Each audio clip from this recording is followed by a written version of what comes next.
इस वजह से मैं ये लिखवा रहा हूँ कि मेरी वजह से किसी को भी अगर एक लफ्ज़ सीखने के लिए मिले, ये बड़ी बात है।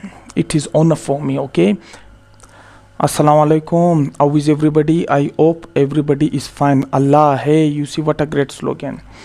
You see, it is the first episode of Lala International English Commission classes. You see, it is quite crucial and important. You people have to attend. I mean, all classes. Okay, it will help you entire life. ये पूरी ज़िंदगी आप लोग की मदद होगी. You see, basically, let me tell you what I am teaching here. I will take start from fundamental of grammar, parts of speech, transitive verb, intransitive verb, narration of active and passive voice, direct, indirect, clauses, gerund, one word substitution, conditional sentences, idioms, finally essay and précis. As we know that essay and précis are considered the backbone of competitive exam. So इसके साथ साथ इंशाल्लाह I mean we will work on 4 skills like writing, listening, reading and speaking. You see, these 4 skills are quite crucial. ये एक दूसरे के साथ मिलता है. So inshallah, in this context and connection, you people will improve yourself. Similarly, here inshallah I will teach you how to avoid monotony and tautology, how to write down comprehensive essay, how to punctuate the words. You see, there are so many things out there. बहुत सी चीज़ें इंशाल्लाह जब आप लोग ये episodes overall जब आप लोग अटेंड करेंगे तो इंशाल्लाह ज़बरदस्त किस्म की आप लोग की ग्रिप रहेगी ग्रामर के ऊपर और इंशाल्लाह बहुत ही मज़ा आएगा. और एक और बात मैं यहाँ क्लियर करता चलूँ, यार लोग कहते हैं कि मुझे टॉप लेवल का पढ़ा है. You see, there are so complicated cases are there, incredible cases. बहुत सी ऐसी केसेस हैं. आपने सबसे पहले अपना फंडामेंटल आपने स्ट्रॉन्ग करना है. वो कहते हैं ना, बिल्डिंग को खड़ा करने से पहले क्या लोग करते हैं? बुनियाद डालते हैं ना. तो इस वजह से जब तक आपकी बेस स्ट्रॉन्ग नहीं रहेगी, आप कभी भी कॉम्पिटिटिव एग्ज़ाम क्लियर नहीं कर पाएंगे. देखें, बड़ा गलती तो कोई भी कर लेता है. अगर आप छोटे छोटे गलतियों को जब आप लोग इम्प्रूव करेंगे तब इंशाल्लाह आप एग्ज़ाम कोई भी एग्ज़ाम आप पास कर सकेंगे. अगर आप छोटा आप स्पेलिंग मिस्टेक कर ले, यार वो चेक कर कहेगा माशाल्लाह उसकी मोर देन 30 इयर्स उनकी एक्सपीरियंस होती है. वो कहेगा यार इसका आप देखिए, इसको ये बुनियादी चीज़ का पता नहीं है, स्पेलिंग जो भी आप कहें. ये हाउ इज़ इट पॉसिबल कि ये एग्ज़ाम को क्लियर कर पाएगा? वो तो ऑब्वियसली वो फेल कर देगा.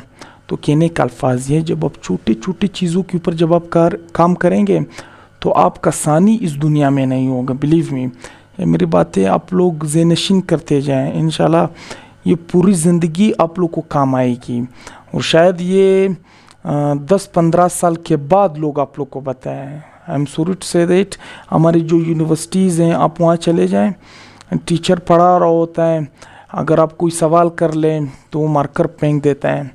तो यार आप उस टीचर से कहें मैं यहाँ किस लिए आता हूँ? वो टीचर कहता है यू डोंट नो, आपको ये नहीं पता है. आप उसे कहें यार मैं इसलिए यहाँ आता हूँ, आपका काम है बताना. तो कहने का अल्फाज ये हैं कि जब तक आप टीचर के साथ आप कंट्रीब्यूट नहीं करेंगे तो कभी भी आप तरक्की नहीं कर पाएंगे. मैं आपको एक ज़बरदस्त एग्जांपल दे देता हूँ. मैं हमेशा एग्जांपल के ऊपर बिलीव करता हूँ. अभी आप देखिए ब्रिटिशर्स अमेरिकन की मैं क्यों बात करता हूँ, वो यार ऐसे एग्जांपल दे देते हैं ना कि वो साइकी भी उस बात को मानती हैं. तो वो क्लास में अपने 2 किस्म के लड़के देखे होंगे. एक वो जो ज़्यादा सवाल करता है, एक वो जो बिल्कुल सवाल नहीं करता, डल टीडियस जिसे हम कहते हैं. जो ज़्यादा सवाल करता है बनिस्बत उस लड़की के जो बिल्कुल सवाल नहीं करता, ज़्यादा सवाल करने वाला कुछ न कुछ सीख पा रहा होता है. वो क्यों?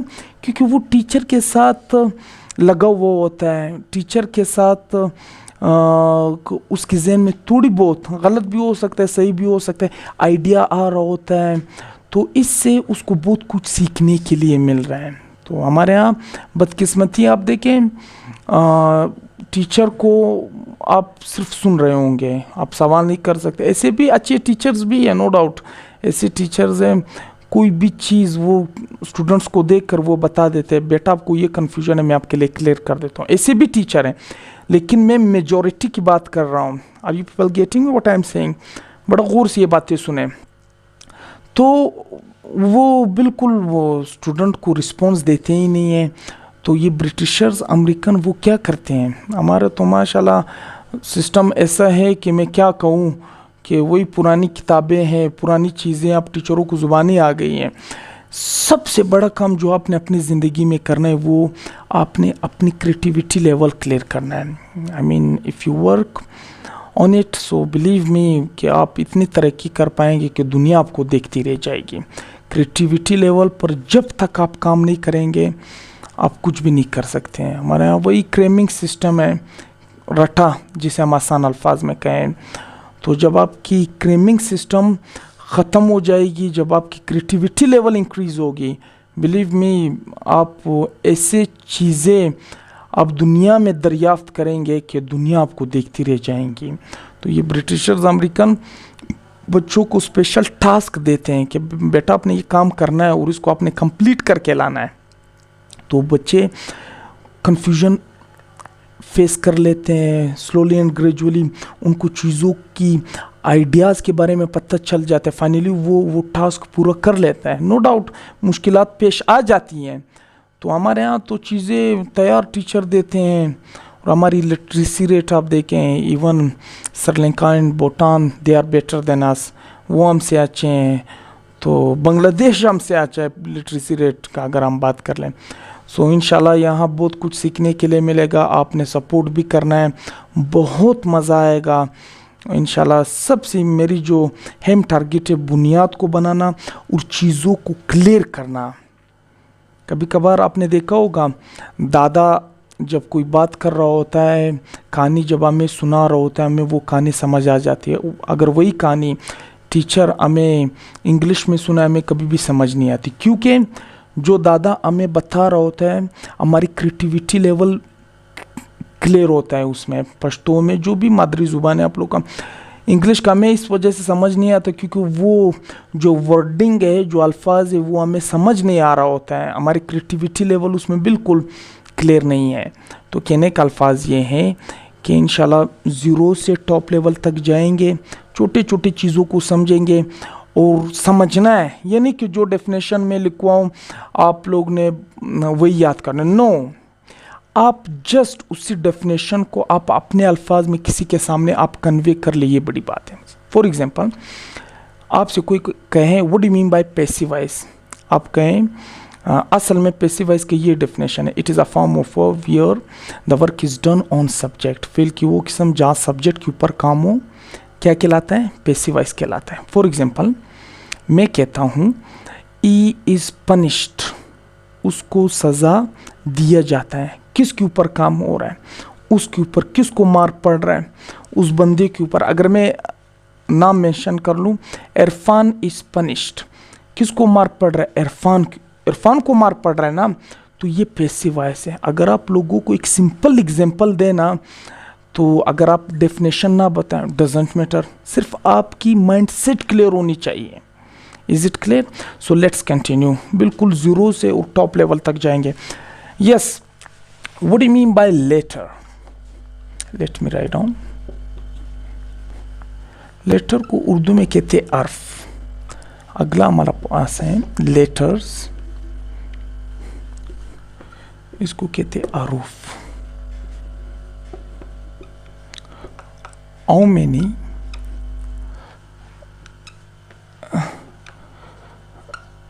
alphabets? You see, there are 26 alphabets.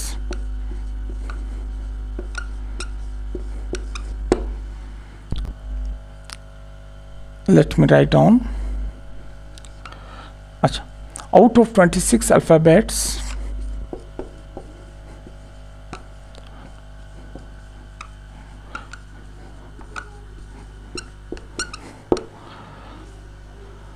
five are called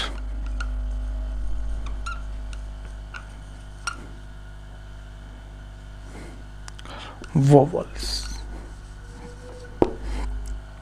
कौन से होते हैं? A, E, I, O, you. One is called semi-vowel. Rest of them are called consonants. अब इसको समझते हैं. मैंने शुरू में कहा आपने चीज़ों को समझना है. क्रेमिंग सिस्टम बिल्कुल आपने नहीं लगाना है. रटा लगाने का फ़ायदा नहीं है. बचपन से लेकर आज तक लोग लगा रहे हैं दिस इज़ दिस. नो, आप जब चीज़ों को समझेंगे तब अगर कोई आपसे पूछेगा आपको वो चीज़ आती होगी, क्योंकि आपने उसको समझ कर पढ़ा होगा. अब देखिए लेटर किसे कहते हैं. अच्छा, ये सेंस रिलेशन आगे मैं आप लोग को पढ़ाऊँगा. सिनोनिम, एंटीनिम, होमोग्राफ, होमोफोन्स, ये चीज़ें मैं पढ़ाऊँगा. तो सेंस रिलेशन में हमें ये बताया जाता है कुछ ऐसे अल्फाज हैं स्पेलिंग एक जैसा होगा, प्रोनाउंसिएशन भी एक जैसा होगा, लेकिन मीनिंग अलग होगा. For example capital capital capital. अब एक कैपिटल हम किस लिए इस्तेमाल करते हैं? सरमाया, अकाउंटिंग की टर्मिनोलॉजी में. एक कैपिटल आपका दारुल हुकूमत के लिए, what is the capital of Pakistan, what is the capital of Switzerland. एक कैपिटल लेटर के लिए हम इस्तेमाल करते हैं, कैपिटलाइज द फर्स्ट लेटर. मेरी बात समझ आ रही है आप लोग को?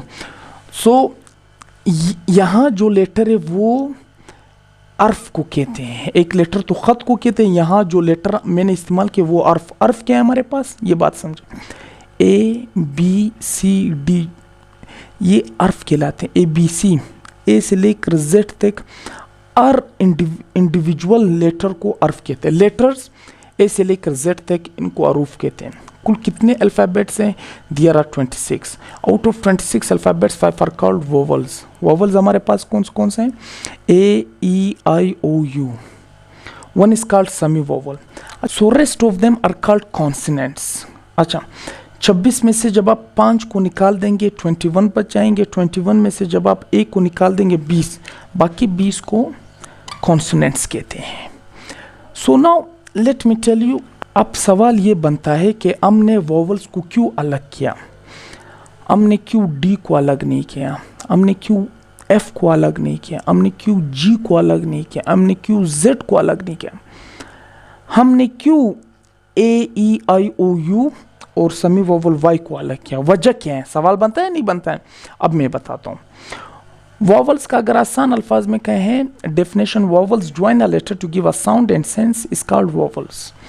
वोवल्स अल्फाज को आपस में मिलाता है, यानी मतलब और मायने देते हैं. दुनिया को कोई भी लफ्ज़ आप उठा कर देखें वो बगैर वोवल्स का नहीं बन सकता. फॉर एग्जाम्पल आई से व्हाट हैव आई रिटन या टी पी. अगर मैं कहूँ इसको आप प्रोनाउंस कर लें T P T P T P, लोग बोलेंगे यार ये पागल हुआ है, क्या बोल रहे टी पी टी पी. अगर इसमें मैं ओ इंक्लूड कर दूँ टॉप, अगला लफ्ज़ देखें टी पी, आई इंक्लूड कर दो टिप, तो देखें ये वोवल्स हैं. अगर वोवल्स आप निकाल दें ये मीनिंग देगा नहीं. आप कोई भी नाम उठाकर आप देखें L L L L L L, लोग बोलेंगे यार ये क्या कहना चाह रहे हैं. आप ए इंक्लूड कर लें लाला. इसी तरह आपका जो भी नाम है उसमें आप ज़रूर देखेंगे ए, ई, आई, ओ, यू और वाई ज़रूर होंगे नाम के अंदर. So it means without vowels we can not make a single word. Okay, I hope it is clear. तो इसके साथ साथ वीक वोवल्स भी हैं हमारे पास.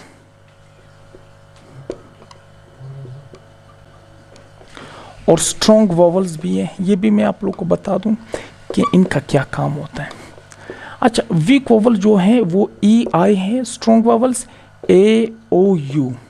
According to Britishers and American, उनके मुताबिक के वीक वोवल्स कम इस्तेमाल होते हैं और स्ट्रॉन्ग वोवल ज़्यादा इस्तेमाल होते हैं. ये एक रिसर्च के मुताबिक है. अब हम तो नहीं देख सकते हैं, दुनिया में अरबों अल्फाज होते हैं. हम किस तरह इसको तो हम काउंट नहीं कर सकते कि यार फ़ला के नाम में तो ई कम आ रहा है, फ़ला के नाम में तो ई ज़्यादा आ रहा है, तो ये तो गलत रिसर्च. नो, ये एक रिसर्च के मुताबिक है. या ये बात अपने यहाँ तक महदूद रखना है. I hope the first episode is cleared. देखिए शुरू में मैंने कहा हमने बिल्कुल, देखो ये तो फर्स्ट डे है. इंशाल्लाह जब नेक्स्ट एपिसोड में फिर आपको चीज़ें क्लियर होती जाएगी.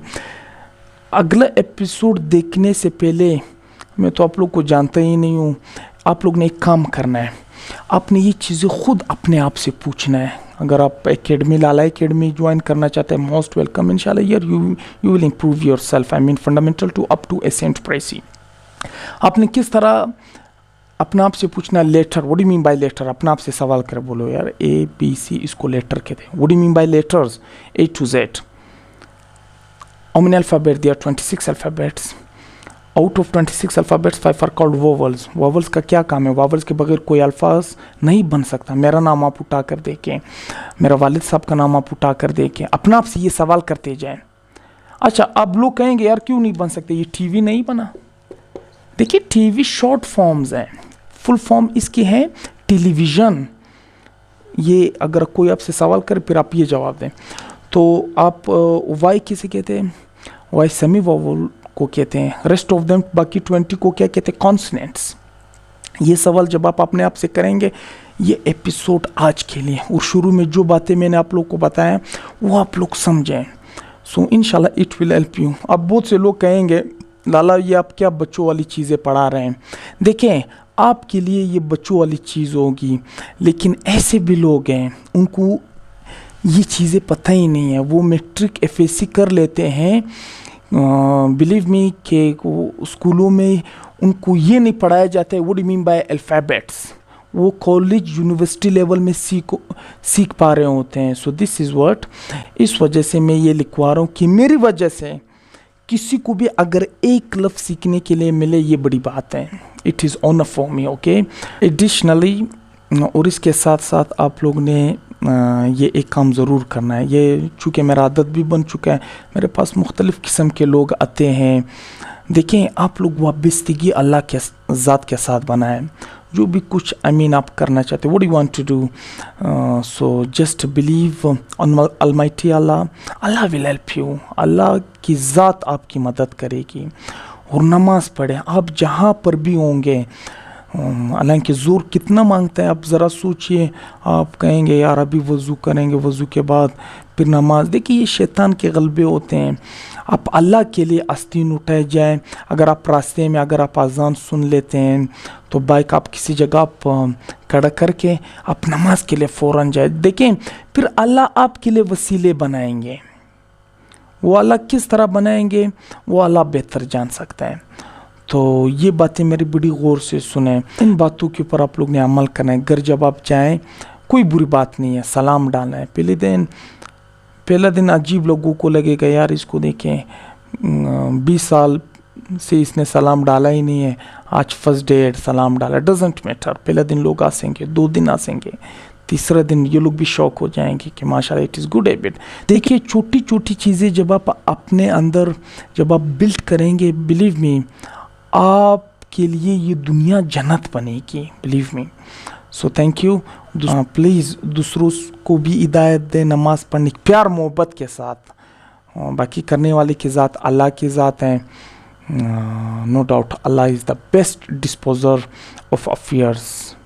देखिए, वो उलमा इकराम फरमाते हैं कि जिस महफिल में अल्लाह की बात ना हो, उस महफिल में फ़रिश्ते लानत करते हैं। तो इस वजह से मुझसे जितना हो सकता है तो मैं कंट्रीब्यूट ज़रूर करता हूँ। मेरे स्टूडेंट्स हैं जो, देखिए ये दुनिया ख़त्म हो जाएगी, अर्ज़ी दुनिया है। वो कहते हैं आते तरतीब के साथ हम जाते बेतरतीब हैं। ये बात हमेशा याद रखें। So love you all and please like, comment and share the video.